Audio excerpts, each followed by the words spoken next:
Welcome to the Mantis Cave, a podcast for warriors, thinkers, and seekers. Here, we dive into the art of mastery, the philosophy of movement, and the stories that shape us. In this episode, Sifu Jeff Hughes takes a deep dive into the origins of the Iron Mantis martial arts system.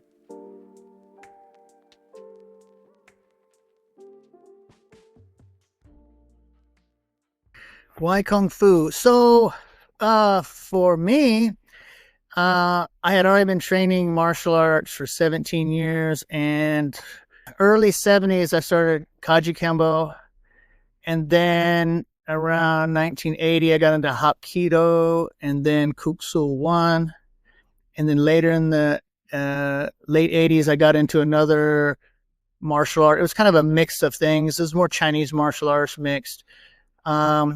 And, all through the 80s, I was fighting in karate tournaments, and I just knew that there was something else out there. And I had already envisioned it, and I already was even doing some of the practice that I hadn't been taught, but it just made sense to me. And then in January 92, I met Sifu Raymond Fogg, and got introduced to a traditional style of Kung Fu, and that was it. I was hooked.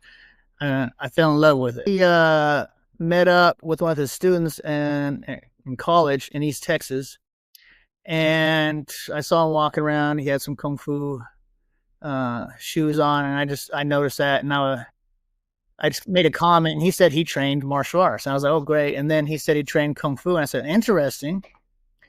And then he told me about where the school was. It's about 45 minutes away. And I believe the next day I went to visit the school, and that's where I met Raymond Fogg. And at that time, I was already training at another school. So then I started training at both schools for a while. When I started training with Sifu Fogg in the Praying Mantis style, I could just tell there was a little more tradition that was stuff that had been handed down, forms and drills and stuff, and that really attracted me, the traditional side of it. The teachers that I've learned from were just so good. They were just, a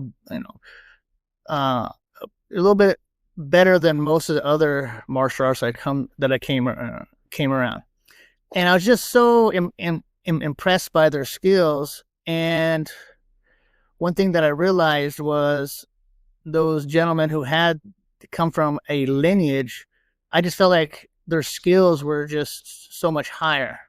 And then I'm also, in college, my minor was history in government.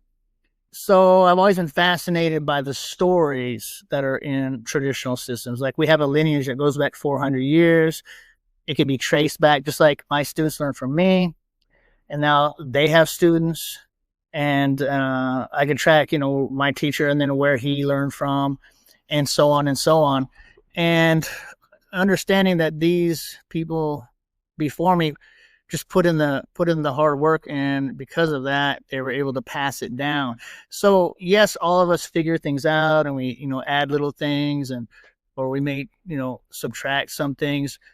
But there's like a recipe that's handed down that's been proven to work. So the most of the system, you don't have to figure out a lot of things, So when I say figure out things, you may have to figure out how to make it work for yourself, but it's still like a drill's been handed down, a technique's been handed down, and these are high percentage moves. Which that's another thing I'm very much into and study is, things that work.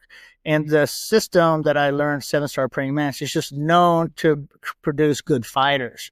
Not all martial artists are really good fighters. Some are good at forms. Some are good at just showing up and being an athlete, and some are good at supporting others and helping with kids. And then there's some that are just excel in the fighting. And that's something I've always been interested in.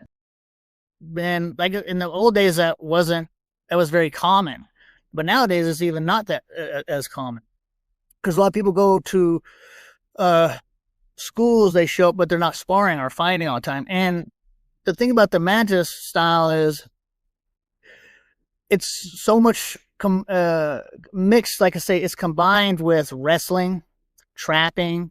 So anyone knows like folk wrestling. I compare Mantis to folk wrestling with strikes. So it's a very powerful moving forward, uh, grabbing, plucking, pushing system set up for takedowns and getting in close and for knockouts. Basically, it's either get in close, knock someone out, or take them down, and it's done uh, with speed. So there's very much a focus on finishing quick. Just like in the Brazilian Jiu-Jitsu schools, they're known to roll every class. It was the same way in karate and kung fu. You sparred, every day at the end of class at some capacity. And like most schools, things escalate, and that's what makes you better. It kind of it kind of runs downhill, the beatings and the learning. It also helps the learning curve. After a while, you just get tired of getting beat up and you start figuring things out. Every time we tested, or there was somebody testing in the school, we pretty much, let's say I'm a white belt, I'm going for a yellow belt, the teacher would line up, this is in Hapkido, would line up every student, and you would fight every student for a certain amount of time. And it was pretty rough. Yeah, it was tough. It was like you get hurt, you just get back up, and deal with it. There was no quitting, there was no stopping. And everyone who was there wanted to be there. That was that was a big difference, is people, something inside of them wanted to be there, and they were willing to work that hard and suffer for a greater cause. And that greater cause is inside people. I think many of us who already become fighters and have a good, pretty good martial artists, then we run into Kung Fu and we feel like a beginner all over again. I think that's kind of a draw, knowing that there's so much more to learn. The training was just, it was just a little different. The forms were a little different. They were a little more graceful. I enjoyed watching them. And a lot of the fighting was emphasized on no gear, so it kind of made sense for like self-defense, street. Although I love sparring with pads and gear and everything, in the Kung Fu there was no gear.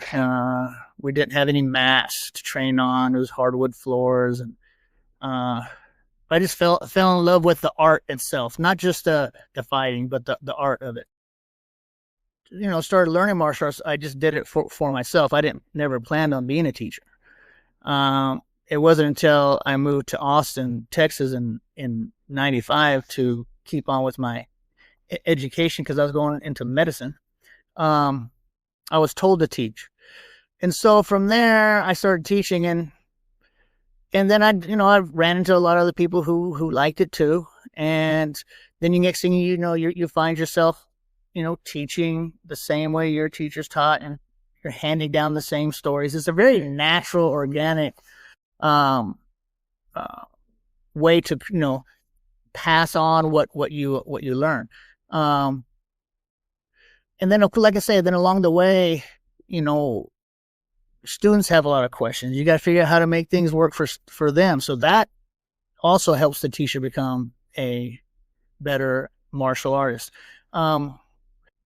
In our lineage too, there's just a lot of stories, and they're nice stories. And just like if you want anyone who cares for history, you actually know that these people existed, and just like they put in the work, they handed it down. You're putting in the work. And also, this style of 7-star praying mantis, when it was created, it was a mixture of the 17 of the best. The story is 17 of the best styles at the time, and then also movements from the praying mantis. So, I like that idea of always trying to find any weaknesses or holes within the system. Not always just a system, but within yourself, because everyone can learn praying mantis system, have it in the same lineage, but everyone's going to do it a little different. And so my mindset, since it was always focused on fighting, if there's any holes or they say weaknesses that I ran across, I would tried to fix that. But I always went back to my teacher to try to better understand. The 7-star praying mantis system is known to be a very close range system, like Wing Chun and like wrestling.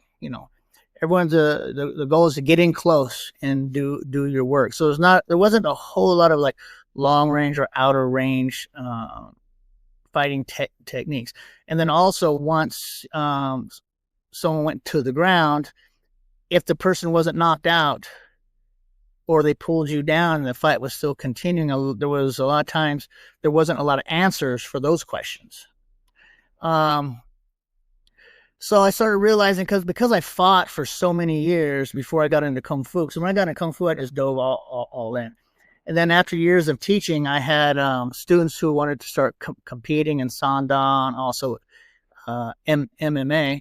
And luckily, before that happened, my interest of wanting to better my striking, I just realized that a lot of people who train traditional Kung Fu, it doesn't mean that they could throw a proper jab, cross, hook, uppercut. That they're able to throw high percentage kicks or high percentage takedowns and have takedown defense at a high level. Or if they end up on the ground, do they have an answer?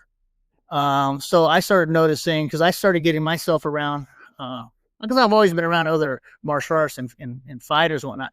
And as the MMA world grew, I was being exposed to more people like that.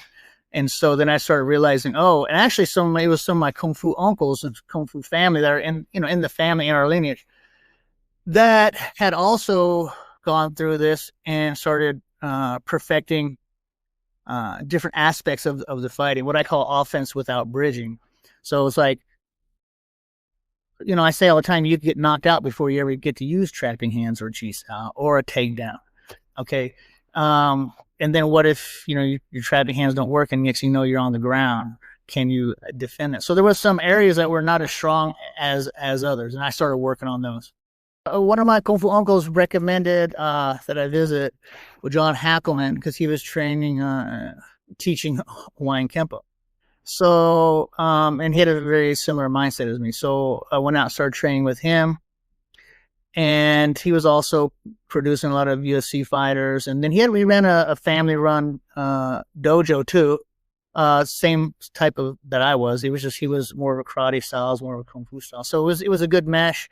And that's where I really fine-tuned and honed in what you would say, self-defense, MMA type of fighting. I wouldn't say just MMA, but striking. This is a well-rounded system. Probably one of the best systems I've ever run across as far as a martial art is Hawaiian.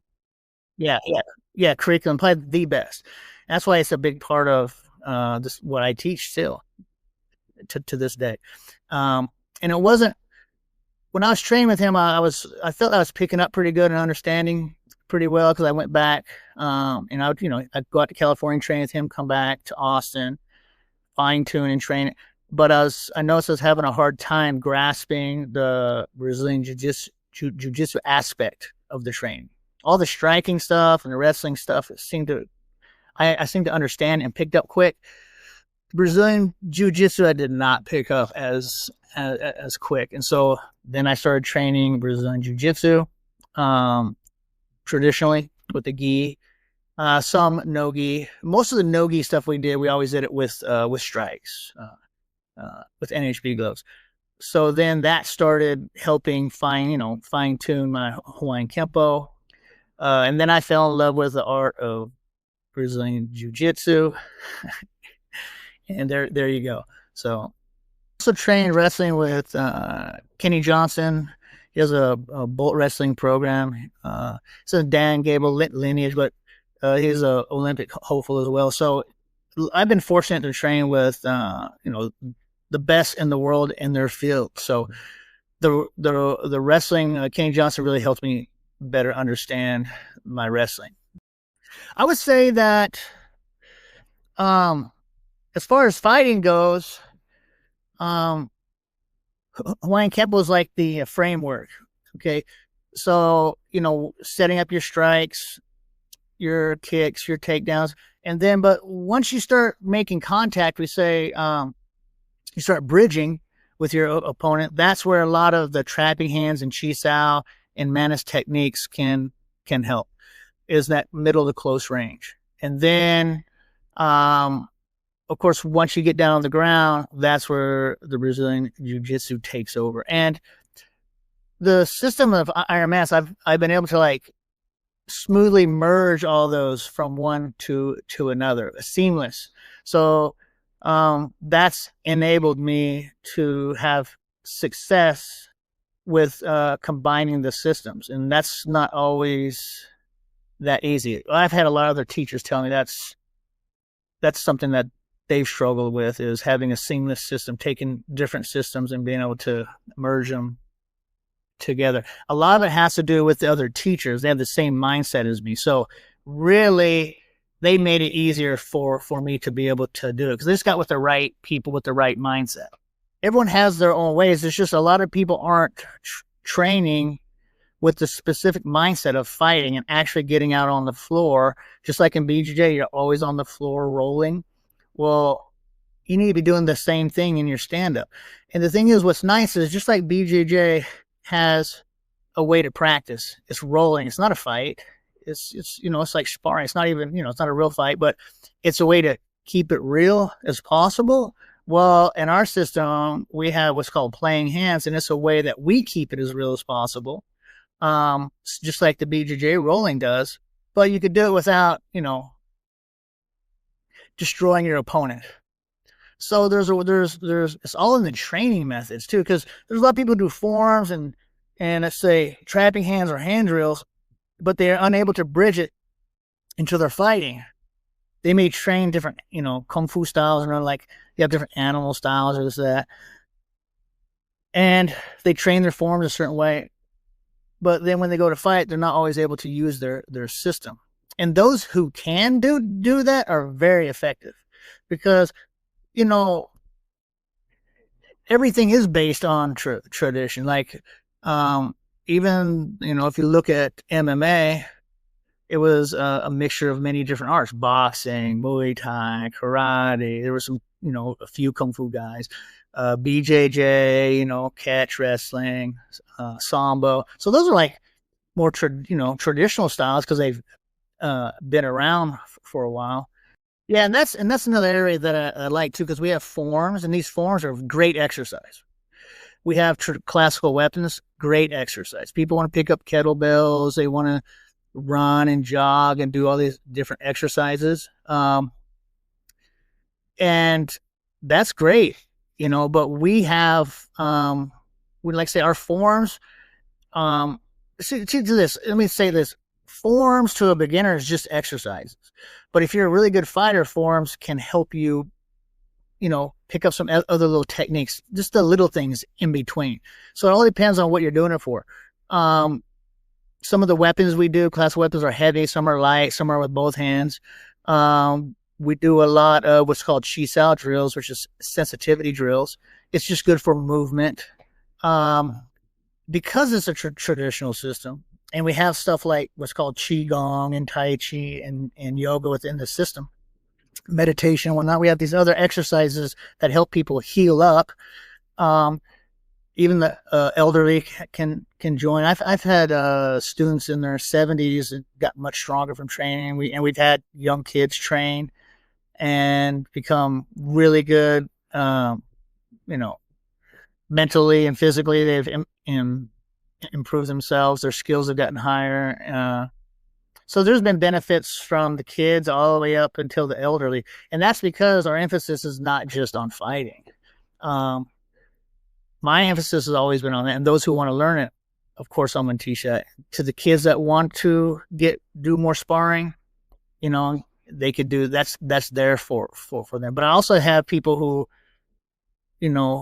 have old students, new students that have come in with injuries. And so I need to know how to help them get healthier without making their injuries worse, try to get their health better. So what I have found is I've run across a lot of styles, other martial martial artists who train styles that were very hard in nature. And when they train Iron Mantis, they're able to get some of the softer sides of it. I've had people who were mainly stand-up fighters, martial artists, stand-up striking, punching, kicking, like kickboxing, whatnot. And I'm able to help them. Iron Man is able to help them learn takedowns and takedown defense, and maybe even add some ground into the program. And like I say, they also can get into the Tai Chi and Qigong, which is a great way to just kind of like help rehab yourself, keep the movement going, and learn some other skills. I never planned on putting all this together. It was literally after teaching for 20 years in a school, a format where I had a lot of students. It was like my laboratory, and it slowly, just organically built itself. So it's a very natural, very honest system. And I, like I say, I was able to bring in the right people and train with the right people. So it just naturally grew into what it is. And then it became what we know as Iron Mantis system. Now, because we are in the 7-star praying mantis lineage, but because I've added Hawaiian Kempo and BJJ and the sports performance training, we did give it recognize it as Iron Mantis. But I will have to say it's been a very natural, organic way of building this system. So it's honest in many ways, and the benefits I've seen from teaching for as long as I have, and being able to like put things together and then test it and then see if does it actually work. Because it's one thing to have an idea and then you put something together, it makes sense, but does it work on the floor? Does it work in competitions? Does it work in people's lives? And it has. So I feel I'm very pleased with it, very, very happy with it. If people have not trained in the past, if they're just learning from the videos, they're going to get a lot out of it. But people who have trained some in the past or a lot, they're going to get even more out of it because they're going to be able to understand the basics. They're going to understand what's going on. And especially if they're able to find a training partner to practice with, because there's a lot of stuff we do solo, but there's lots of stuff we'd also do with partner drills. But definitely, I feel, a beginner, a black belt in a system, a teacher in another system is going to find something that should help them in the online training program.